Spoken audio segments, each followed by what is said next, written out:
Dekat Iran ni orang lokal dia agak friendly juga. Mungkin sebab diorang sendiri susah nak keluar negara. Dan kita orang travelers ni lah antara exposure luar yang diorang boleh dapat. Ada satu Oscar Award winning iaitu filem Argo yang berkaitan dengan revolusi Iran.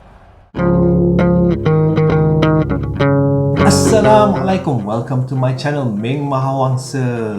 Video hari ni lah episod ke-10 Overland Malaysia ke England, di mana aku explore lagi di dalam Iran, di mana aku telah pergi Esfahan, Tehran dan juga Tabriz.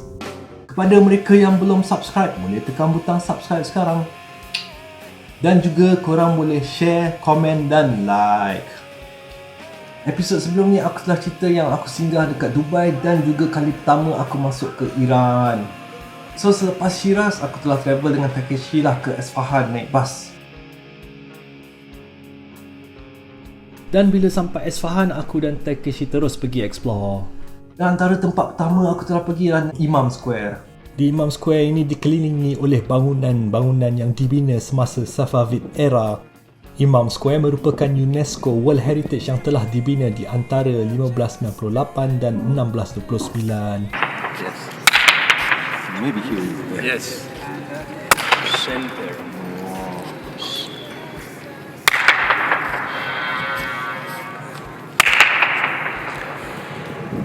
Shout.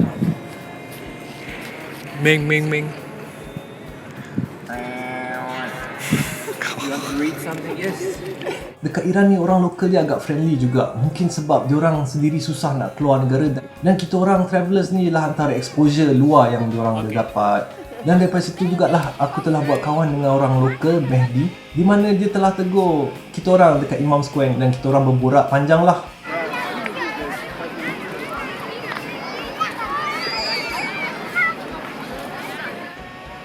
Terdapat 11 jambatan di Esfahan dan COC pun adalah jambatan terpanjang dan contoh arkitektur Safavid yang terbaik. Dekat area jambatan ni juga kita orang boleh jalan dekat atas air. Esfahan ni pernah menjadi antara bandar terbesar di dunia, di mana dia berkembang dari 1050 hingga 1722, terutamanya pada abad ke-16 di bawah Safavid dynasty, di mana dia telah menjadi ibu negara Persia buat kali kedua. Sehingga mereka ada Persian proverb mereka sendiri iaitu Esfahan is half of the world.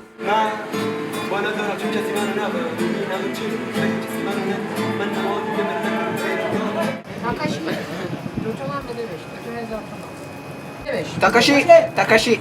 Money, hello. Money.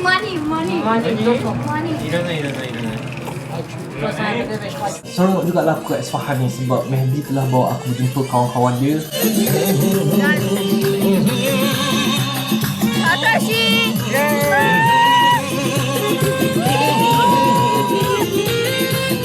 Así verás.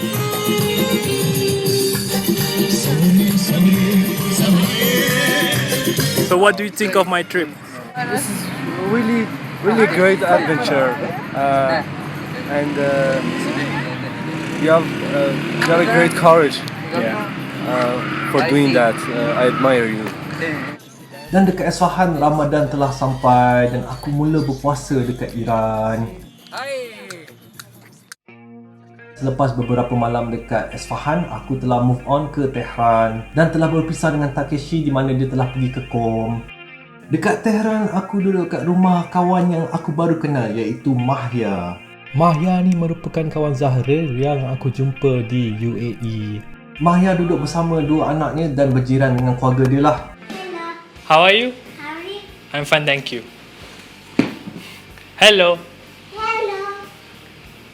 How are you? I'm fine, thank you. Mahya juga telah convert Sunni tetapi keluarga dia masih dalam aliran Syiah. Semasa ni aku baru dapat tahu yang ada satu perbezaan yang ketara dengan Sunni dan Syiah semasa berbuka puasa.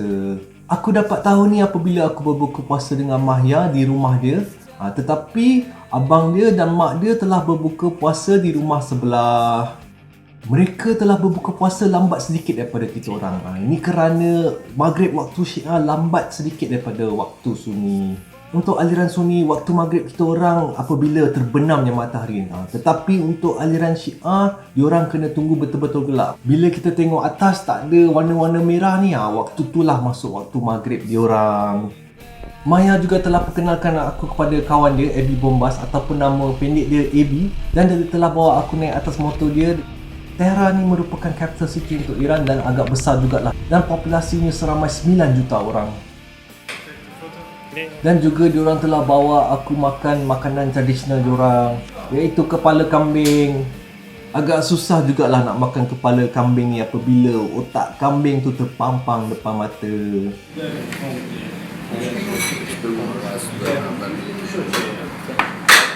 AB juga telah bawa aku ke tempat shisha dekat kawasan gangster. Bila aku masuk dekat dalam shisha cafe ni, mulalah ramai orang nak tegur aku. Dalam satu time tu bila kita orang tengah borak, dia dapat tahu yang aku Sunni dan tiba-tiba dia cakap, "Sunni, get out!" Aku agak cuak jugalah time tu. Nasib baiklah AB ada dekat situ untuk tenangkan dan terangkan kepada mereka yang aku ni hanya turis daripada Malaysia, bukan daripada kalangan orang Arab Sunni. Dan selepas tu kita orang berkawan balik dan berborak semula lah. AB juga telah bawa aku naik motor dia round-round waktu malam di Tehran. Dia bawa aku ke Milad Tower, Azadi Tower. Dan salah satu malam tu Maya telah bawa aku ke satu kawasan ni di mana aku nampak rooftop of Tehran.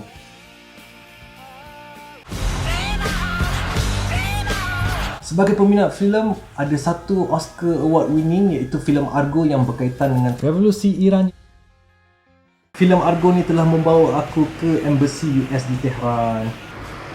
Apa yang menarik dekat Embassy US dekat Tehran ni, grafiti-grafiti dia yang memang anti-US lah.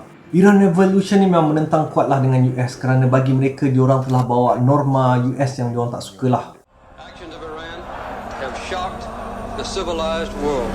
Revolusi Iran ialah sebuah revolusi yang telah mengubah kerajaan Iran daripada sistem pemerintahan monarki kepada sistem Republik Islam. Dekat embassy ni telah berlakunya Iran hostage crisis selama 440 hari semasa revolution Iran pada tahun 1979. Dan daripada krisis hostage ni mulalah kejatuhan relationship antara Iran dan US.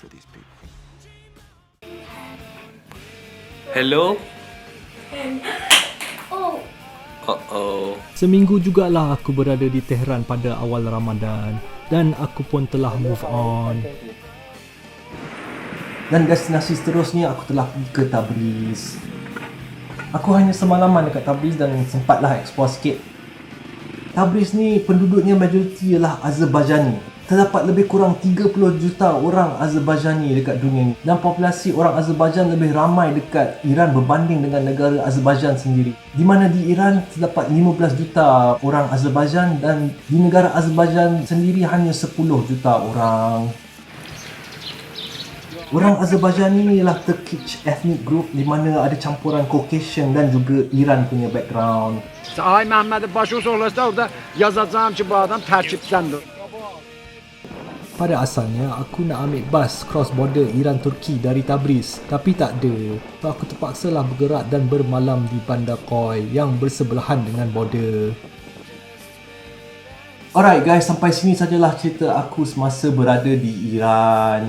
Episod seterusnya aku akan cerita di mana aku telah overland ke sebelah timur Turki, iaitu di kawasan Kurdish, Turki. Jangan lupa kepada mereka yang belum subscribe, boleh tekan butang subscribe sekarang.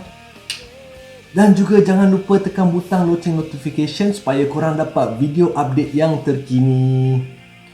Alright guys, thank you for watching. See you on my next video.